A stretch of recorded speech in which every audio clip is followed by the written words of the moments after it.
all confront with concerted effort without the little doses of politics that sometimes make this effort watered down. I thank you, Mr. Speaker. Senator Edwin Sifuna. Yes. Thank you, Mr. Speaker. I personally believe that all of us are born with ability to tell right from wrong. Yes. And the Speaker, the statement from Senator Cherargei gives me an opportunity to say this, Mr. Speaker. I have absolute faith in every member of this House. It will take time, but you will come to see the light, that what is right and what is wrong is wrong.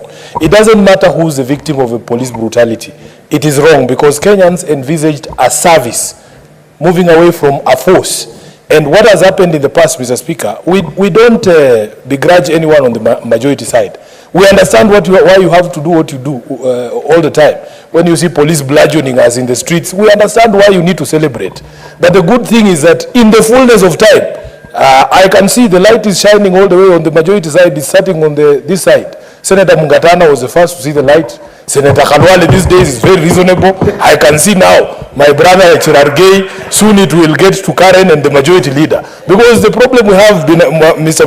Majority Leader, my brother, is that although the Constitution expresses the police as having independent command, when we see pronouncements from senior members of the executive, for instance, the CS for Interior, Kindiki, when we were protesting and he's the one assigning timelines, he says by 5 a.m. the police will be there to deal with Sifuna and his crooks. That's what he used to do. When we see people like Gachagua saying we will crush these people, then we question ourselves about the independence of the police. And the IG of police repeats and echoes the things that are coming from the executive.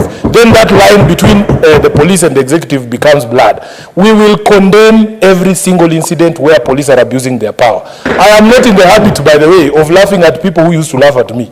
Because I think my mission in this life, I think I will be at ease, at peace, Mr. Speaker, the day all of us join us in the minority in saying we must have a country that works for everyone, that respects rule of law, irrespective of who you are, Mr. Speaker, so that a person being bludgeoned in Nandi by police should have the same rights as a person being bludgeoned in Nyalenda.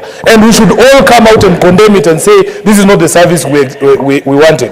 Lastly, Mr. Speaker, on the statement by Senator Christopher Asige, as a member of the Transport Committee, we had a meeting with NTSA and the police command in terms of traffic.